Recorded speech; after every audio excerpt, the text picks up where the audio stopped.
বাংলাদেশে ক্রিকেট এবং ফুটবল এই দুইটাই মোটামুটি পপুলার, দর্শকরা দেখেন। তবে দেশের ফুটবলটা কতটুকু দেখেন কিংবা বাংলাদেশের ফুটবলের কেন এত ইমপ্রুভমেন্ট হয় না? আপনারা দেখেন যে বিপিএল এর মতো একটা টুর্নামেন্টে প্রচুর টাকা খরচ হচ্ছে, প্রচুর ক্রেজ আছে, দর্শকরা মাঠে আসে। এমনকি ফাইনালের দিন আপনারা জানেন যে হাজার হাজার দর্শক মাঠের বাইরে ছিলেন, মিরপুর হোম অফ ক্রিকেট স্টেডিয়ামের বাইরে 4 নং 5 নম্বর 3 নম্বর গেটে তারা আসলে এসেছেন খেলা দেখতে, কিন্তু কেউ ঢুকতে পারেননি। কি ক্রেজ ক্রিকেটের! ফুটবলেরও কিন্তু ক্রেজ আছে, তবে যারা ফুটবল দেখেন তারা দেখেন হচ্ছে লাতিন ফুটবল, তারা দেখেন স্প্যানিশ ফুটবল, তারা দেখেন ইংলিশ প্রিমিয়ার লিগ। এই যে বাংলাদেশের যারা ফুটবল ফ্রিক আছেন তারা ইউরোপের টপ 5 লিগ দেখে, তবে বাংলাদেশের যে নিজেদের ফুটবল লিগ সেটাই দেখে না।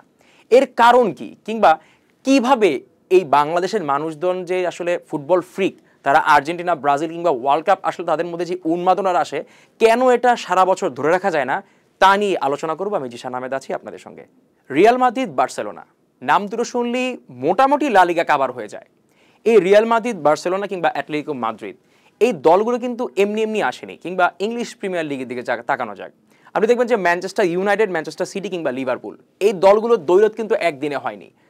সেম গোস ফর সিরিয়া, সেখানে ইউভেন্টাস কিংবা ইন্টার মিলান, এসি মিলান এই দলগুলো কিন্তু একদিনে উঠে আসেনি। বাংলাদেশ ফুটবল অনেক পেছানো।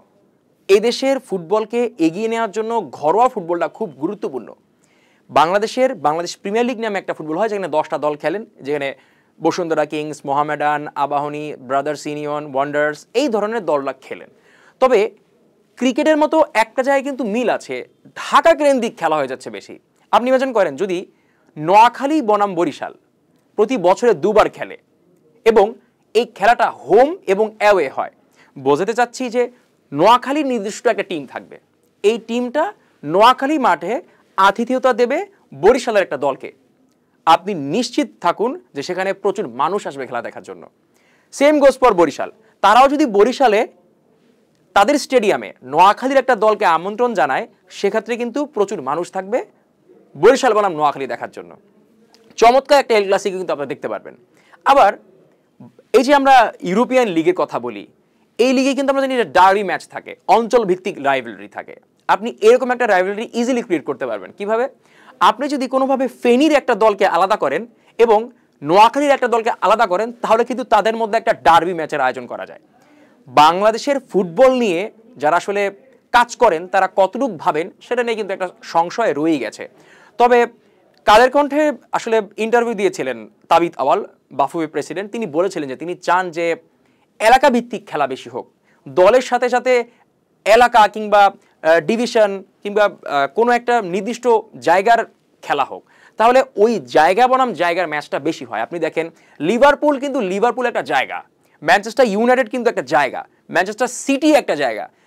আপনি যদি দেখেন লা লিগার ক্ষেত্রে রিয়াল মাদ্রিদ একটা জায়গা, বার্সেলোনা একটা জায়গা, সেভিয়ার একটা জায়গা। তারা কিন্তু প্রত্যেকটা অঞ্চলের নামে ফুটবলটাকে এগিয়ে নিয়ে যান। আমাদের দেশে যে ক্লাবগুলো আছেন যারা ফুটবল খেলে ঘরোয়া, সেই ক্লাবগুলো কিন্তু ঘুরে ফিরে ঢাকার মধ্যেই সীমাবদ্ধ, তাদের কিন্তু বড় ধরনের কোনো পরিসর নেই।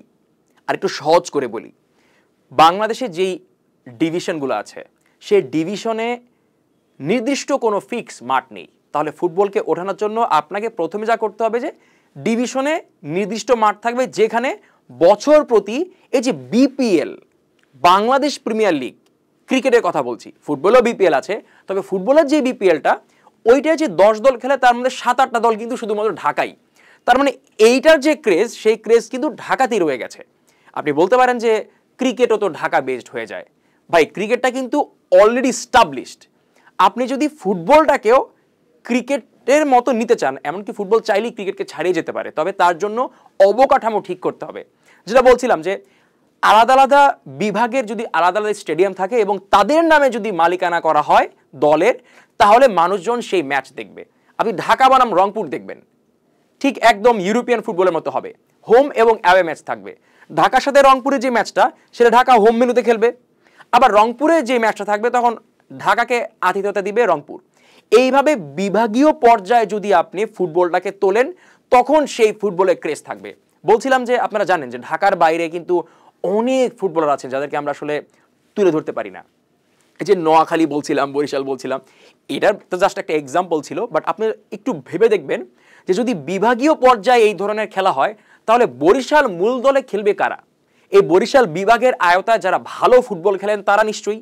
ঢাকা বিভাগে খেলবে কারা? যারা ঢাকাতে থাকেন, ঢাকাতে বড় হয়েছেন, এখানকার ফুটবল জানেন, তারা খেলবেন। Same goes for Rajshahi, Khulna, Sylhet. এই বিভাগীয় অঞ্চলের খেলা যদি একসাথে হয় সেক্ষেত্রে কিন্তু আপনি আপডেট জানবেন। এখন সোশ্যাল মিডিয়ায় খুবই সহজ ফুটবলের আপডেট জানা।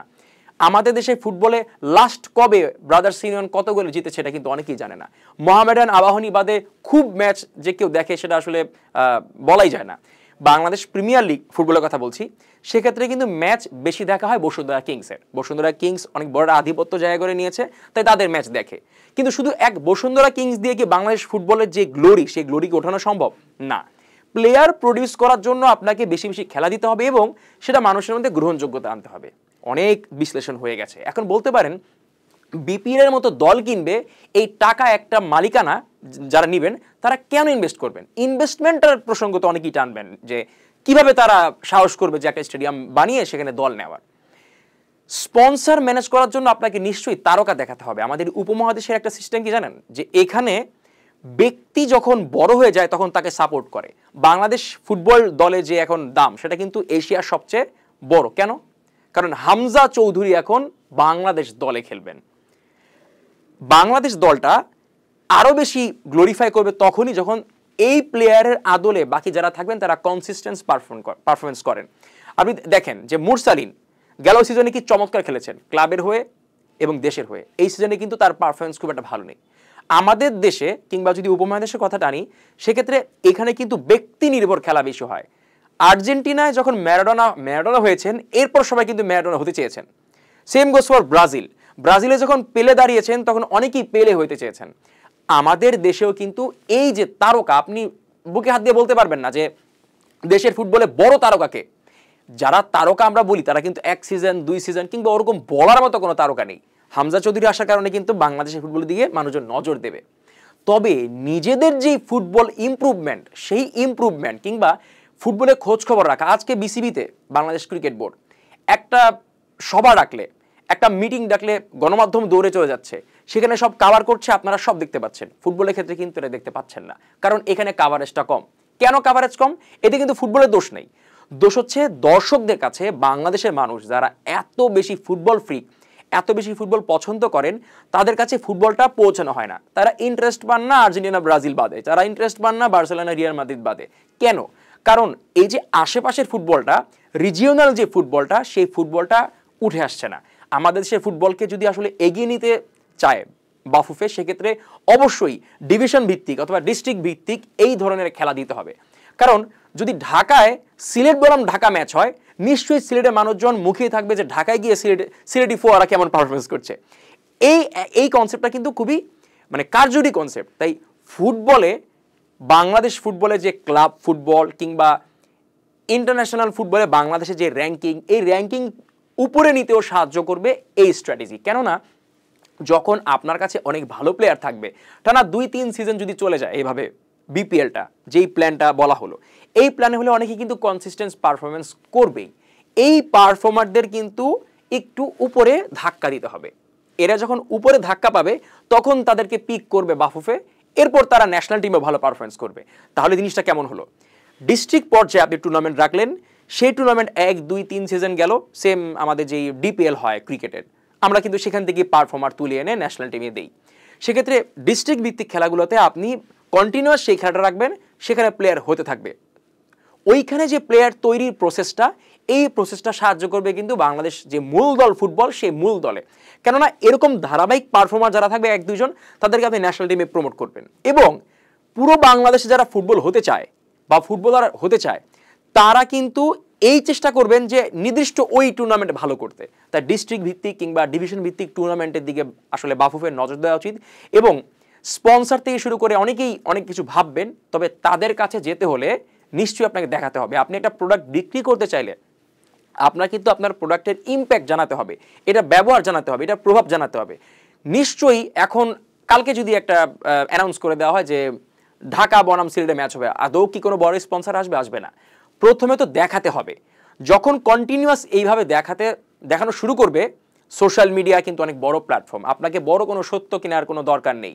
যদি চট্টগ্রামের একজন মানুষ জানে যে সিলেটের কাছে তার দল হেরেছে, তার কিন্তু একটু খারাপ লাগবে। আমরা বাংলাদেশিরা কিন্তু রিজিওনাল সত্তায় খুব বিশ্বাসী।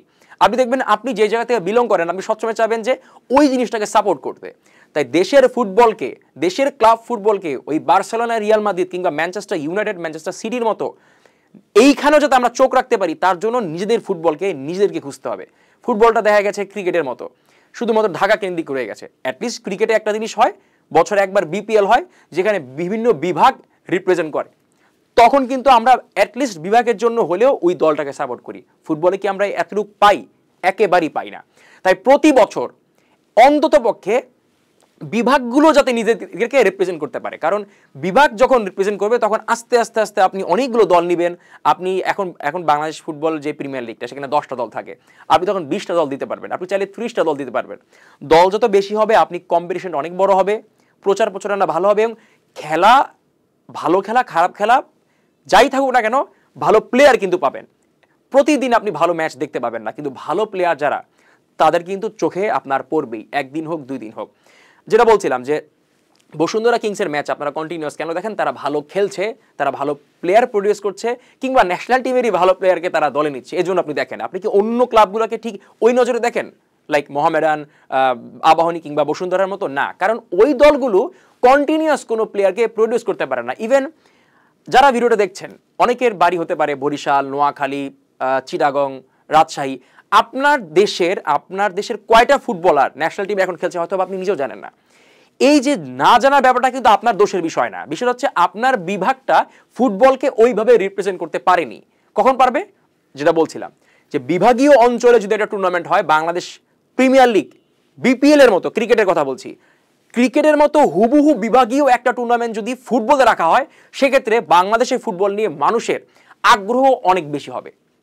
পুরো আলোচনা শুনলেন, আপনারা অবশ্যই জানিয়ে যাবেন যে আপনারা নিজেদের যেই বিভাগ, সেখানে স্টেডিয়াম চান কিনা, কিংবা সেখানে কতটুকু পটেনশিয়াল প্লেয়ার আছে, এগুলো অবশ্যই আমাদের জানিয়ে যাবেন। এবং এই স্ট্র্যাটেজিকে নিশ্চয়ই আপনারা সাধারণ গ্রহণ করবেন। এবং সোশ্যাল মিডিয়ায় অবশ্যই আপনাদের একটা জিনিস আহ্বান করছি আমি, যে নিশ্চয়ই আপনারা জানেন যে আপনারা নিজেরাও ফুটবল ফ্রিক। দিন শেষে 4 বছর পর 5 বছর পর ওয়ার্ল্ড কাপ আসলে আপনারা ঠিকই আর্জেন্টিনা, ব্রাজিল নিয়ে লাফালাফি করেন, কিন্তু নিজেদের খেলাটা কিন্তু ওইভাবে দেখা হয় না।